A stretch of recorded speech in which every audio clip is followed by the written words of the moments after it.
Scott Rasmussen is the founder of RMG Research and editor-at-large of Ballotpedia. He's also a best-selling author, and he joins us in studio today. Scott, welcome. Rob, always good to see you. Well, thank you for being here.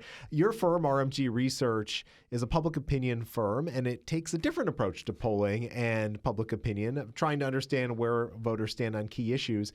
And you've coined this term counter-polling. Tell us what that means. Well, counter-polling is designed literally to counter misleading information that comes out from a lot of establishment polls. Our belief is that most public opinion polling that comes out of this city here in Washington, most of it is presented and analyzed in the language of a Georgetown cocktail party. They use words that nobody else in America uses. They use terms that some people don't know what it means. But the problem is they'll put out a poll. Voters answer the question because they were asked, but they don't really know what the term means. And then they come back and analyze it as if everybody did. That's really not helpful. So we go out and we make a strong effort to ask questions in the language of everyday Americans.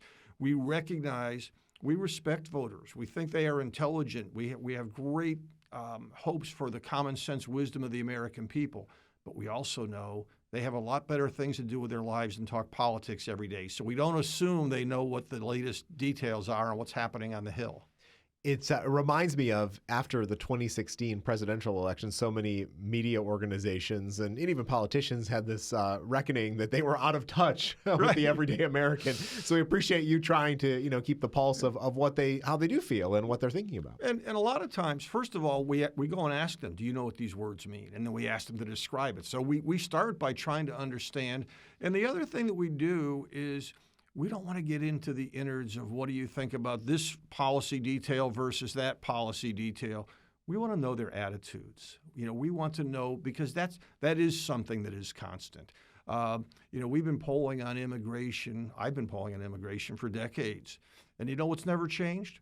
About 80% of Americans say legal immigration is good for America, and about 80% say illegal immigration is bad for America.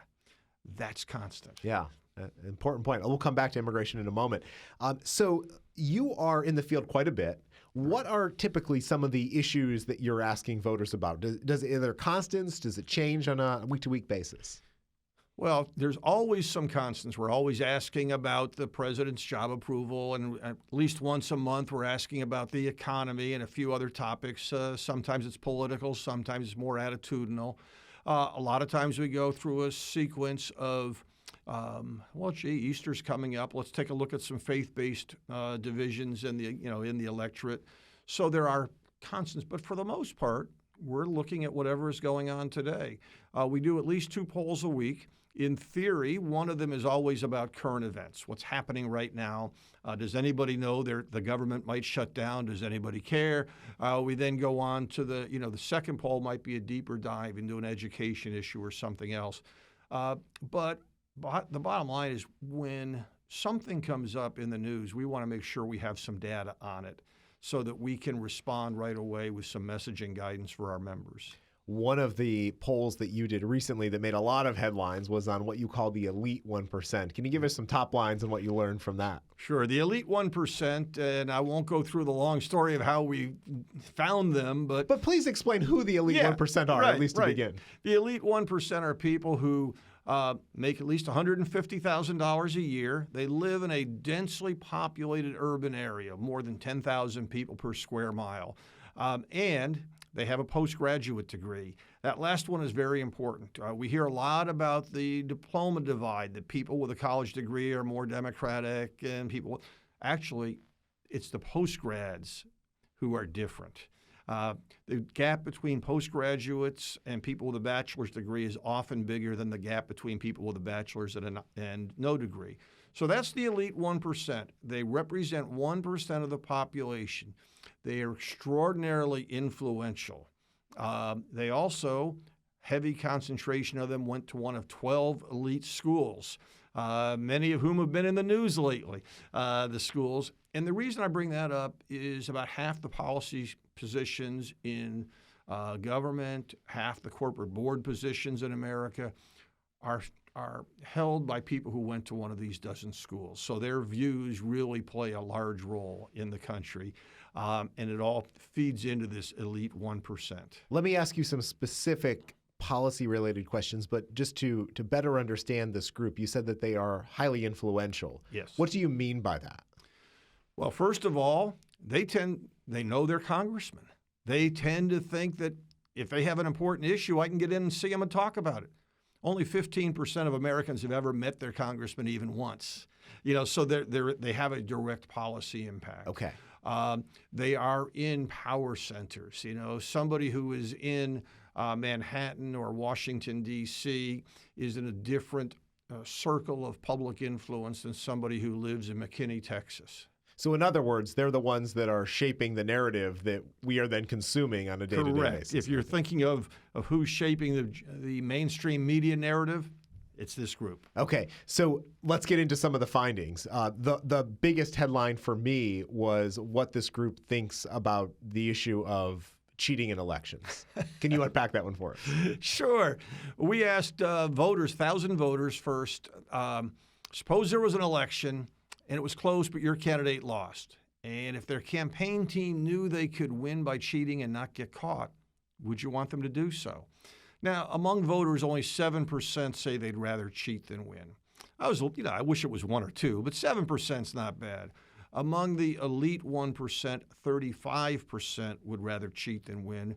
And then among a group that we call the politically obsessed elite, and these are people who are not only in the elite 1%, but they talk politics every day.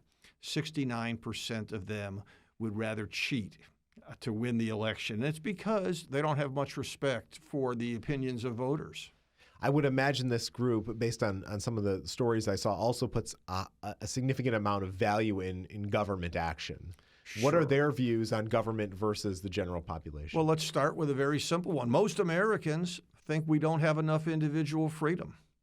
Among the elite 1%, about half say, no, we've got too much freedom. And among that politically obsessed group, about 7 out of 10 say there's too much individual freedom in America. I know that's just mind-boggling to me. But part of the reason is because they trust the government. In America, it's been 50 years since most voters trusted the government to do the right thing most of the time. I mean, it's been since 1972. But among the elite 1%, 70% trust the government. Why? Well, partly it's because of what we mentioned earlier. They can get in touch. They can reach out to their congressman or to an agency person. They are the government to a large degree. And it's not a conspiracy. A lot of talk about deep state conspiracies. Truly, it's a sense of a fraternity. We all know each other, and we really don't understand the rest of the country. Yeah. Yeah, government knows best, and government knows best. And the administrative state and others who are right. are in a position of power are there to help make the decisions, so we don't have to. Right. I would say that this is not a polling interpretation, but when I look at all the data, there's a sense that most of us believe in government of the people, by the people, and for the people. Kind of that formulation. And I think they would say, it's of and by the elites is what's best for the people. I mean, I think that's what, they really believe that if they could just make the decisions and get us out of the way, it'd be a lot better off. Alexander Hamilton thought similar things a long time ago. I mean, there have been people who have had these attitudes. Woodrow Wilson really wrote about the desire for something close to what we have now. So this isn't something new. Some people have always believed that they are destined to rule over others. And America was founded to reject that idea. Yes. Well, I think that the Elite 1% project is a perfect example of the type of work that your firm does that we're not seeing from some of the establishment firms. As somebody who's been in the polling business for a long time, I think going back to the 1980s, what is it that keeps you going? And what are some of the trends that you find particularly exciting in the field that you work in? What keeps me going is I remain convinced that most of the polling data is misleading. Most of the data that guides the public narrative is misleading. And as someone who believes deeply in our nation's founding values, I want to lift up the voice of the people so loudly that it can't be ignored in this city. That's the objective. We want to transform the debate. We want to help people see most Americans still embrace those founding ideals. Most Americans still embrace, broadly speaking, Judeo-Christian values. So we want to celebrate that and then have that inform policy. So that's the driving force. It just offends me to no end to see this misleading impression of the American people. And by the way, as a people, we are far more united than we are politically. In our day-to-day lives, there's an awful lot of unity and common ground. Now, as for the polling industry, wow. When I first did some polling in London, I don't know how many years ago, 30, 35 years ago, I was asked whether phone polling was acceptable or if you still had to do in-person interviews. Now, it's kind of shocking. We've gone through a lot since then, and in those days, the biggest technological hurdle were people were starting to screen calls because they had answering machines. We hadn't gotten to the point where people didn't pick up the phones at all. But the other factor is in the 80s, there was hardly any public polling. And it wasn't until the early 90s that when I began to put out a lot of polling, I was the first person to put polling data directly on the internet. And that was really the first time it became available to most people. And one of the fun things from back in that long ago era is I was mocked by some who said, nobody will be interested in polling data. They want to have it interpreted for them by network anchors. Different world. Yeah. But truly, we could put out a poll then, and there weren't any other polls out for another couple of weeks. And so the fixation on fighting polls and battling polls didn't exist until really probably the end of the George W. Bush's presidency. It began to really take off. Yeah, interesting. Well, on that point, for our Daily Signal listeners, how can they be a discerning audience who is looking skeptically maybe at some of the information that they are consuming from these establishment polling firms, but also critical thinkers when it comes to making sure that they understand what questions are being asked in polls and how to better interpret the data themselves? Most people, when they think of polls, they're talking about who's going to win the election. And for that, truly go to the polling averages. But do so with a little bit of humility. If the average says one candidate's ahead by 1%, that's too close to call. Polls with a built-in margin of error aren't designed to call a one-point race. So that's the first thing when you're talking about only election polls. One of my favorite examples of this years ago, I polled Burgess Owen's race when he ran in Utah 4. And he was trailing the whole way. My last poll for the local paper had him winning by a point, and Burgess was kind enough to win by a point to help my poll look good. Now, I'd love to tell you that's because my polling was perfect, but the truth is that poll had a 3.5-point margin of error. There was no way, that was not the right tool to use to figure out who's going to win the next day. Again, so follow the averages and with a little bit of humility. When you get to other questions on issues, look at the question and see, do your friends and neighbors, would they understand this? Last fall when I was starting to poke around in some different issues, I found polls asking about intersectionality. Now, only 10% of Americans can define what intersectionality means. So what's the point? If you ask about DEI or some of these other terms, people don't. But also, there was a poll about should the U.S. send troops into Mexico to fight the drug cartels? Well, of course, nobody wants to support that because we don't want to send our troops to Gaza or to Ukraine. But when you ask the question about what about sending troops to help secure the U.S. border, you get 69% support. So again, it's really thinking through the context of the question, looking at what it means.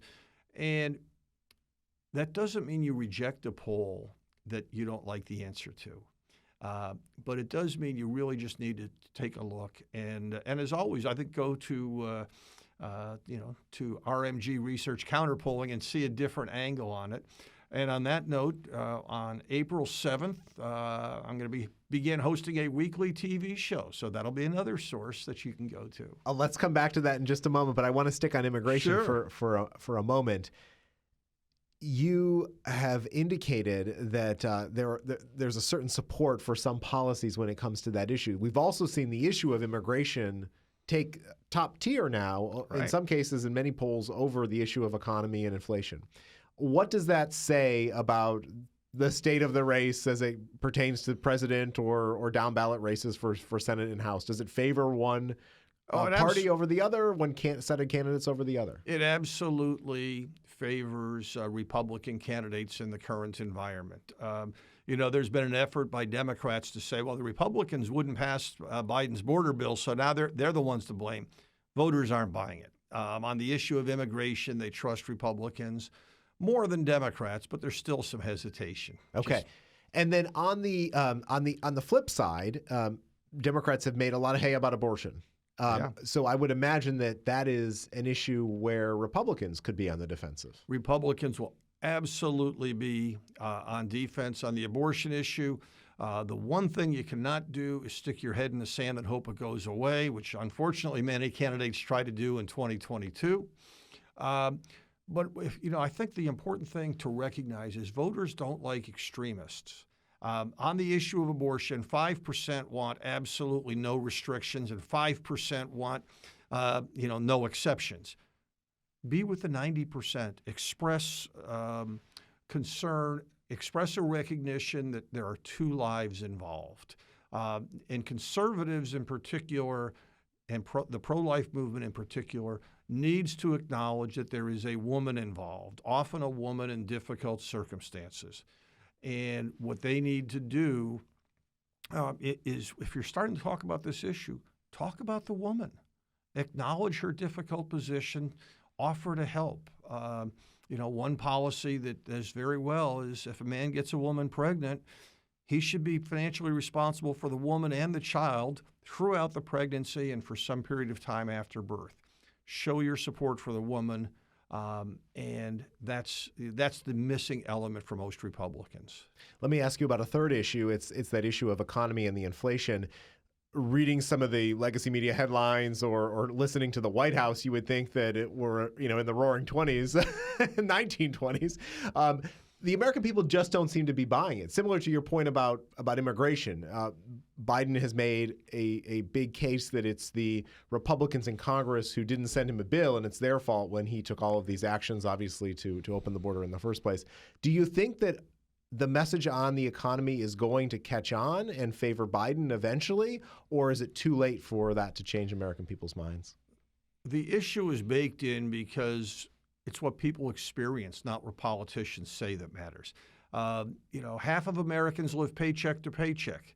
You have a bunch of fixed expenses. If the price of gas goes up, you have to cut back somewhere. If the price of food goes up, you have to cut back somewhere else. And, if you're doing a little better than that and you're looking to buy your first home, well, you can't afford it in this current market. So these are real-world things. What could change, I don't have any idea. I'm not an economist. But if the economy does get better in a political sense, what that will look like is the most important question we ask on the economy. How are your personal finances doing? If your personal finances are getting better, well, that's really good for the Democrats. If they're getting worse, it's really good for the Republicans. At the moment, 21% of voters say that their personal finances are getting better. 41% say worse. Really bad for the Biden administration. But that's really early data. What matters is what will that look like in August, September, and October. Sure, when people are starting to solidify and make their decision. Okay, I want to close on the big news. You revealed it. Sorry. No, you're fine. You're fine. So April 7th, right. The Scott Rasmussen Show will premiere. Give us some details on what's gone into the planning and preparation for this, and then obviously where our listeners can tune in and watch this. Well, it's going to be I'll start with the last part. It's going to be on the Merritt Street Media, which is Dr. Phil's new television network. It'll be available everywhere, and I'm sure that they'll have something on the website to tell you about specifics in your local area. But the show came about because of the counterpolling concept, and in fact, because of my belief and some data that I have shown, showing that most Americans still believe in those founding ideals and traditional values. And so the idea is we want to lift that up. The show is going to be there'll be a lot of politics in it, naturally, because as a pollster, you can't get away from that. But we're also going to touch on other things. We'll do some holiday types of stories and how people are reacting to that and some cultural twists. And some of that's fun. You know, my favorite polling question every year is about New Year's Eve. Most people are shocked to learn that more Americans pray than drink on New Year's Eve. Now, that's because a lot of Americans pray every day. It's not because they're out there just on that one day. But it's kind of like, really? That's just a different perspective on the world. And we want to highlight that. Again, it's all part of lifting the voice of the American people up so loudly that, you can't ignore it here. So in addition to tuning into your show in a few weeks, what are some of the other ways that our listeners could go about following you and the work of RMG Research? Well, the best thing to do is to go to, I was going to say Twitter. I'm still trying to get used to saying X, but whatever. Go there. And it's at Scott W. Rasmussen. Follow me there. That's where we put out our latest information. Great. Scott, thanks so much for being on the Daily Signal. We appreciate all the work that you do. Thanks, Rob.